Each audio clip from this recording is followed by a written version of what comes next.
Tēnā koutou. Tēnā koutou katoa. It's a real pleasure to be here this evening. I'd like to thank Sandeep for, organising and bringing us all together. So it's a real pleasure to be here. I'm also delighted to be back in Christchurch. This is my third visit to Christchurch as High Commissioner, though I've really enjoyed visiting the Garden City many, many times over the years before that. It's an exciting time to be an Australian diplomat in New Zealand. 2023 has so far been a very significant year for the Trans-Tasman relationship. This year, our two countries celebrate a trifecta of anniversaries: the 40th anniversary of the Closer Economic Relations Trade Agreement, 50 years of the Trans-Tasman Travel Arrangement, and 80 years of mutual diplomatic representation in each other's countries. So we've celebrated these anniversaries this year in very different ways, culminating in the visit by Prime Minister Albanese to Wellington just a few weeks ago. Remarkably, that visit represented the fifth meeting between our Prime Ministers in the last year or so. And that's been really quite dramatic. I don't think I need to tell this audience, at least, how significant that is as a signal for the state of the relationship. But beyond Prime-Ministerial contact, 9 different Australian ministers have visited New Zealand since May 2020, and countless New Zealand ministers have travelled across the Tasman. In June, our Minister for Climate Change and Energy, the Honourable Chris Bowen, visited Christchurch on the back of the inaugural dialogue between climate and finance ministers to learn about some of the work underway in this city on making the transition to net zero. Of course, there's more to the Trans-Tasman relationship than official exchanges, important as they are. What's been great this year, as some of us have been discussing already, has been the collaboration that we have had on sport. Our co-hosting of the FIFA Women's World Cup has been a wonderful example of what we can achieve on the world stage when we join forces. And I've been heartened by the many Kiwis who have supported the Matildas in the quarterfinals and the semi-finals of the Cup last night. So many people stayed up late, and it's really meant a great deal to us. Like the anniversaries we celebrate, though, we tend to historically go back to our shared history when we talk about our relationship, or go to sport. So it's not, what I've sketched out for you are the terms in which we describe and talk about our relationship, and have done so for a very long time. But any dynamic relationship needs to look to the future, and that's really what I want to focus on this evening. When the CER, the Closer Economic Relations Trade Agreement, was created 40 years ago, we faced significant trade hurdles and headwinds. And in response to that, we came up with the audacious idea of unilaterally removing the trade and economic barriers across the Tasman. That act not only drove stronger efficiencies in our economies, it also gave us the basis to argue credibly for trade liberalisation elsewhere in the world. That one act, that one agreement, has paid off many times over in the decades since, creating significant economic prosperity for our people. Today, Australia is New Zealand's second largest trading partner and largest source of foreign direct investment by a large margin. New Zealand is likewise a significant economic partner for us, our 8th largest export market and 4th largest destination for investment. And the numbers are very significant. In 2022 alone, our relationship was worth over 29 billion New Zealand dollars in trade value. Two-way investment between Australia and New Zealand now stands at a total stock of $243 billion. That's just huge. So in short, the conclusion we draw from that is that the CER was a triumph of collaboration over competition between us. And that's something we take so much for granted, but there was a time when there were tariff barriers and we couldn't really easily trade with each other. So it's been a really tremendous achievement. But the world we face today is a very different world to 1983. Where economic risks were paramount then, our risks today are strategic as well as economic. And this is now a critical juncture for our relationship. I'm sure all of you will be more than aware of the issues we face. Growing geostrategic competition, economic coercion, and challenges to the rules-based system all pose risks to the basis of Australia and New Zealand's liberty, security, and prosperity. Recognising that we do better when we work together, our two Prime Ministers in July launched a Trans-Tasman roadmap to 2035. The roadmap is more than just another diplomatic declaration. It's a statement setting out where and how we will work together as we face a changing world and a more uncertain future. It aims, in the words of Prime Minister Albanese, to make our partnership fit for the modern era. In a relationship as broad and deep as ours, it's important to articulate where we will focus our efforts. The roadmap identifies 5 pillars where we believe New Zealand and Australia can work together to make a positive difference, both to the welfare of our own countries and to our region. And these 5 pillars are economic cooperation, trade and climate change. Secondly, stronger collaboration on security and defence. Third, working together in the Pacific. Fourth, upholding our shared values and principles. And finally, strengthening our people-to-people links. So allow me to just step through each of these in turn. First off, the economic pillar. This pillar recognises that the global economy and the global challenges we now face are far more complex than those in 1983. Protectionism is on the rise. It is getting much more difficult to secure gains under free trade agreement negotiations. And today, when we think about our economic interests, those extend far beyond trade.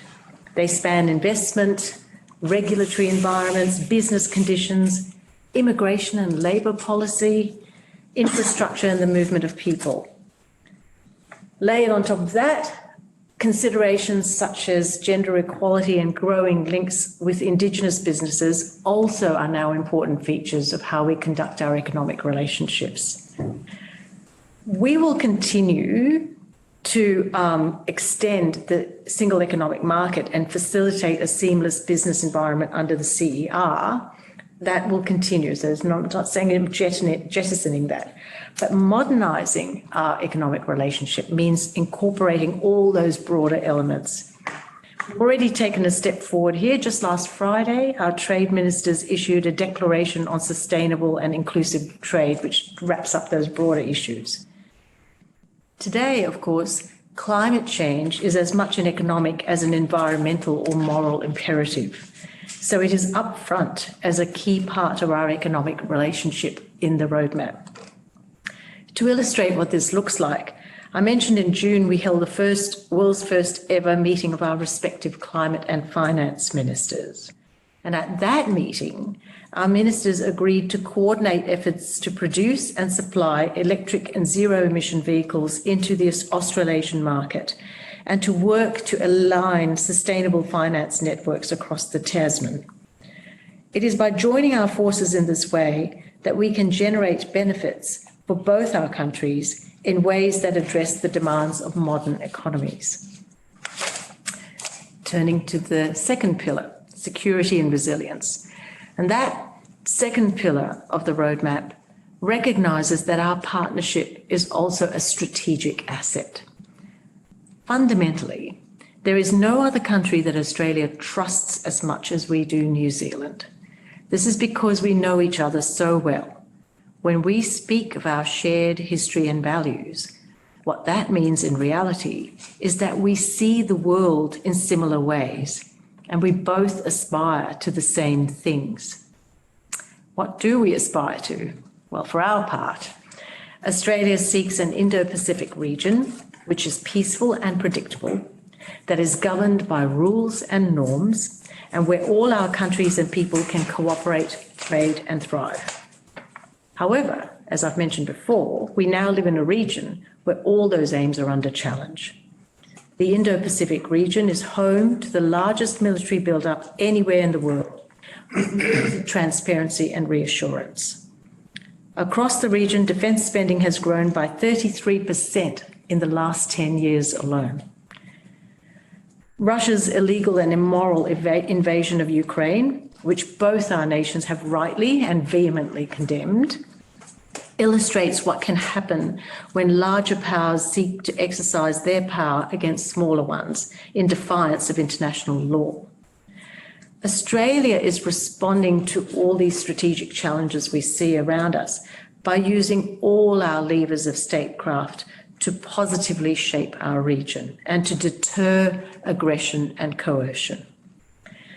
How we do this means striking a careful balance between investing in our defence capability to strengthen deterrence, as well as engaging in active diplomacy to provide strategic reassurance to our partners in the region.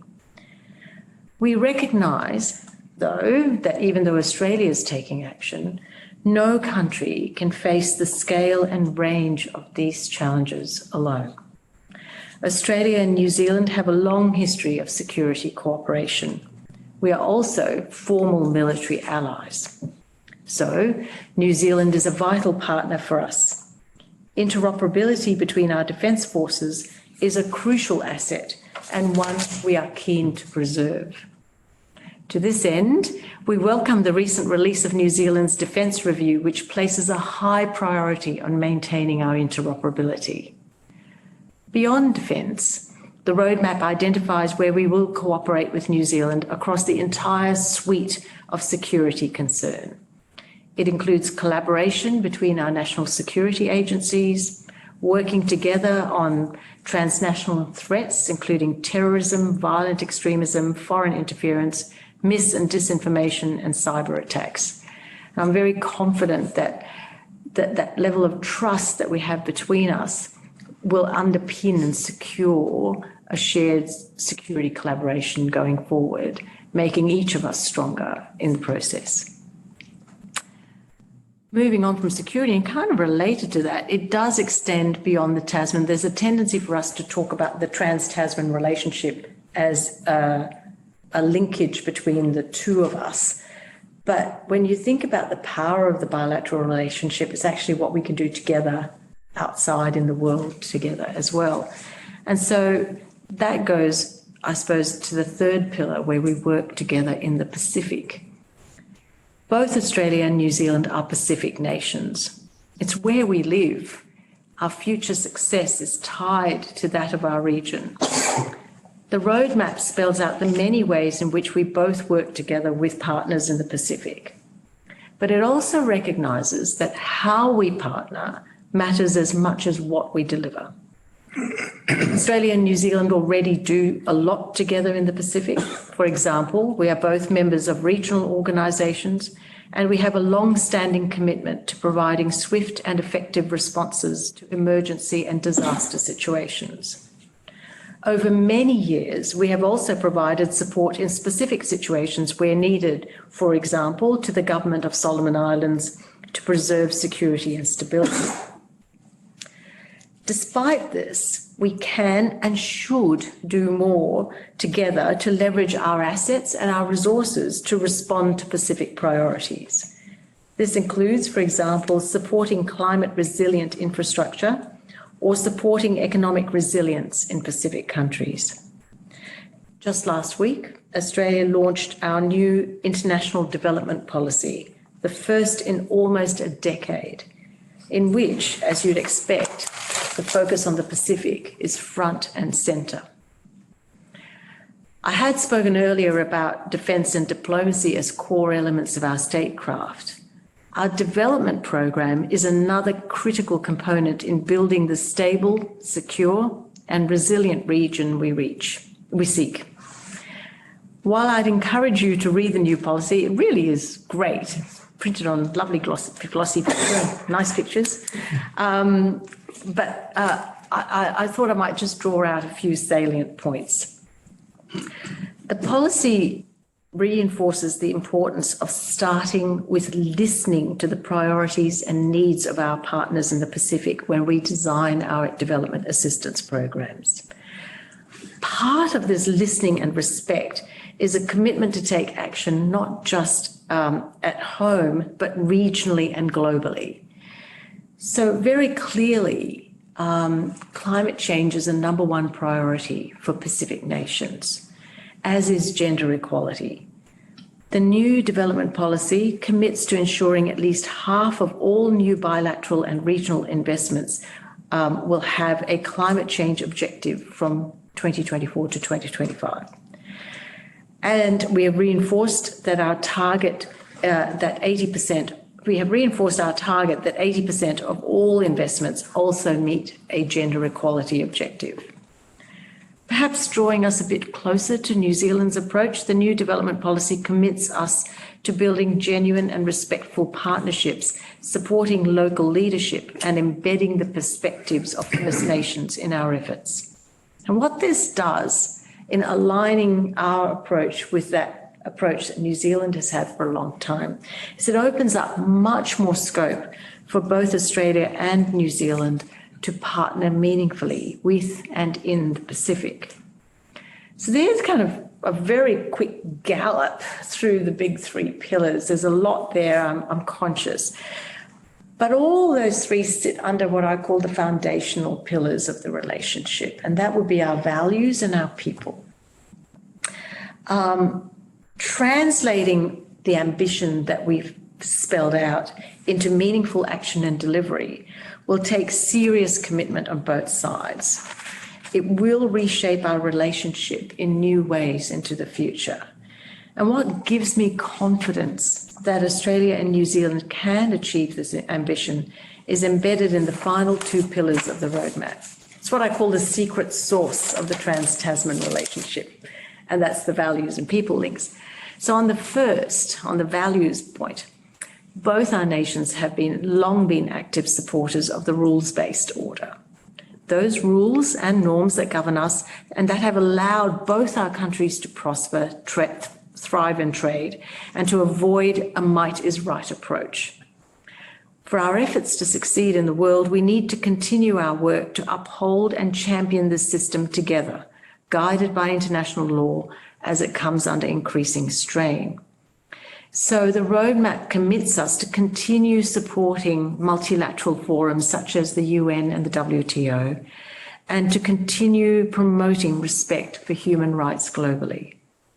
As a concrete example, we've been very grateful for New Zealand's support of Australia's bid to host COP31 in partnership with the Pacific. Hosting COP31 reflects not just our commitment to climate change action at home and internationally, it also reflects our support for Pacific engagement and Pacific priorities, of course, but also Pacific engagement in the multilateral system and helping where we can to amplify the Pacific voice internationally. Which brings me to our people links, the fifth and final pillar of the roadmap.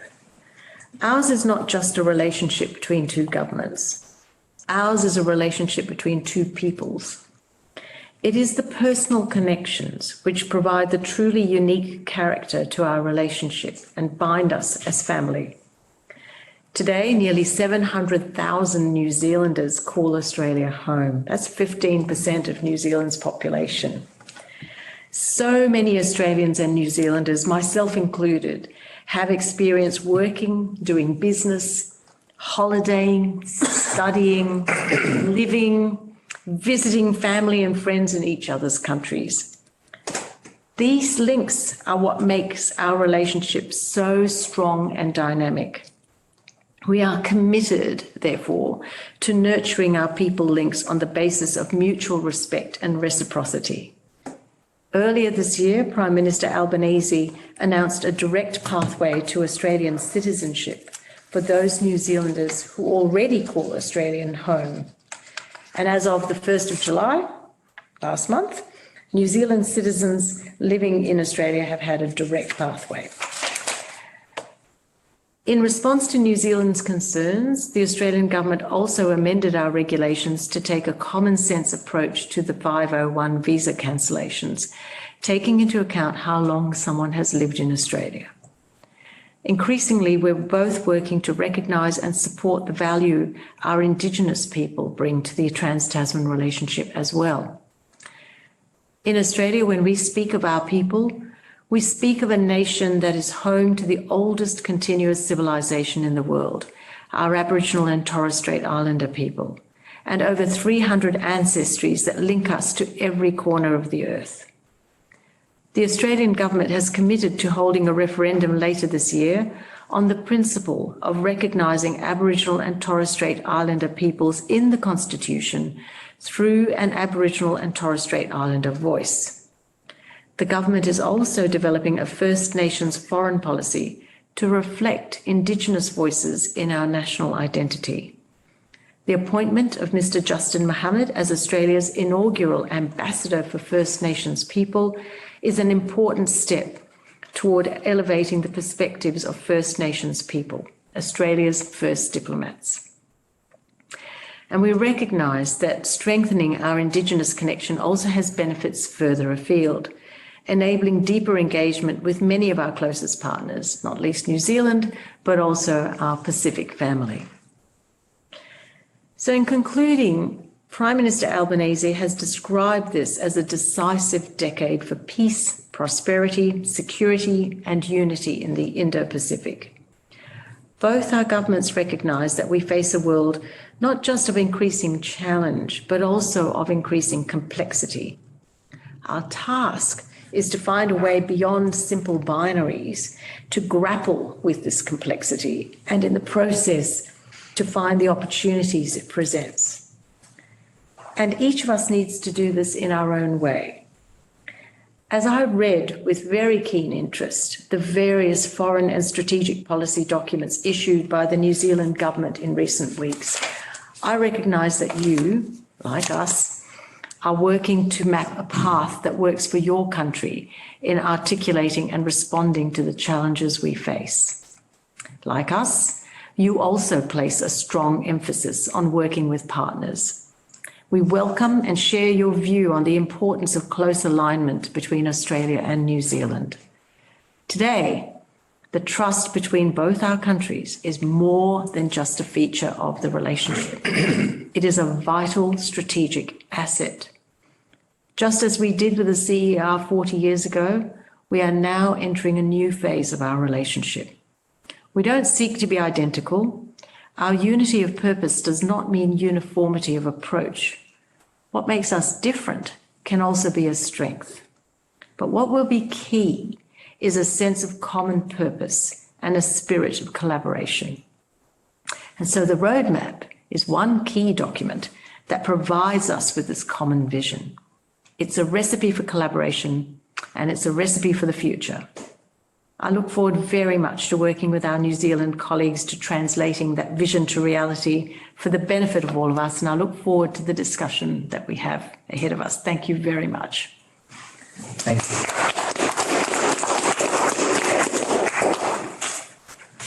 Thanks, High Commissioner, for giving us an overview of the Trans-Tasman roadmap to 2035 and touching upon the 5 pillars of it. The floor is now open for any question that our members present over here might have who would want to engage with the High Commissioner. We could stop recording for the Q&A section if possible.